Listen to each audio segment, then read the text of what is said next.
O destaque dos próximos dias vai ficar para a inflação de outubro. Bora conversar com a Débora Oliveira, agora nossa analista de economia, quem está chegando, para dar um bom dia para a gente. Oi, Débora, bom dia. Bom dia, bem-vinda de volta. Obrigada. Que bom te ter aqui novamente. Obrigada, Débora. A gente está aqui na expectativa para o que virá de resultado da inflação de outubro. Não só a gente está aqui de olho, mas também o Banco Central, porque tem ata do Copom também nessa semana, o que também deve mexer com os humores do mercado. No que se refere à inflação, o que pode pesar nesse resultado, Débora? Vamos lá, vou até convidar para o pessoal dar uma olhada aqui para o nosso telão, porque eu trouxe um resuminho dessa agenda aqui do que a gente tem pela semana. A gente teve IPCA 15 e eu lembro que nesse IPCA 15, viu que a prévia dessa inflação, a gente teve já o combustível deixando de ser o vilão da história, Carol, passando a ser as passagens aéreas, o grande vilão dessa história da inflação. Mas a inflação veio abaixo do esperado, pelo menos no IPCA 15. A inflação cheia do mês cheio sai na sexta-feira, como a gente pode acompanhar aí na tela. E aí, a grande expectativa é que a gente continue com esse processo desinflacionário. Aí seria o efeito dessa questão da taxa básica de juros, que a gente vê sempre o efeito tardio. A gente teve a taxa de juros mais elevada logo lá no início do ano, depois começaram os seus cortes. E o efeito disso na prática a gente começa a ver agora com essa inflação sendo controlada.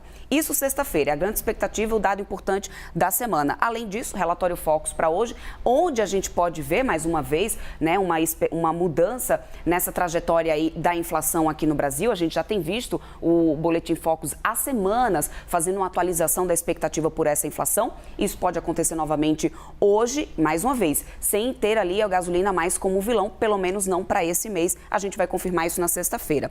Amanhã, ata do Copom. E aqui eu chamo a atenção para a ata do Copom, porque a gente tem alguns fatores já desatualizados em relação a esse Copom. Teve dado nos Estados Unidos, que foram o payroll, que veio abaixo do esperado. Ou seja, o mercado de geração de emprego por lá está desaquecendo, ou seja, está gerando mais agora, né? Pessoas estão mais empregadas, menos vagas sendo geradas, ou seja, isso faz com que o Fed tenha que começar a cortar os juros um pouquinho antes. Algumas casas já começaram a prever isso, inclusive. E aí, se a gente tem por lá os juros começando a cortar um pouquinho antes, isso acaba sendo positivo para a gente. Então, nessa ata do Copom, onde a gente tinha um Banco Central sempre frisando esse cenário externo como um risco também muito preocupante, para essa semana a gente tem uma melhora nesse ponto, nesse fator externo. Mas aí entra o cenário local. A Larissa muito bem estava trazendo agora aqui para a gente sobre essa questão da subvenção do ICMS, e isso é muito importante para a gente ficar de olho aqui ao longo dessa semana, porque isso sim também pode fazer efeito naquela questão da meta fiscal. Além disso, não dá para desconsiderar também a votação da questão da tributação, da reforma tributária, que está previsto para sair na CCJ essa semana. Vamos ver se a gente consegue confirmar, essa é a ideia.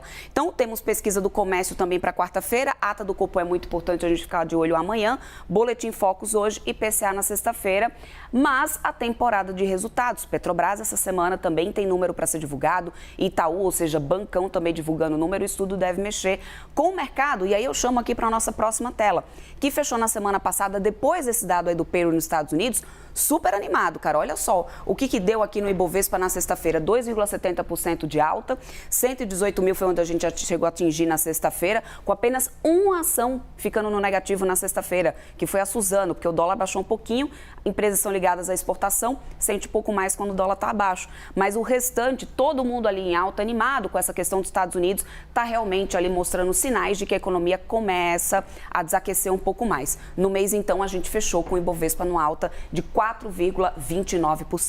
É para a gente ficar de olho aí nessas informações dessa semana, Carol. Semaninha agitada e a Débora vai nos atualizando, nos informando e analisando, claro, sempre os números para você. Obrigada, viu, Débora? Até amanhã. Até.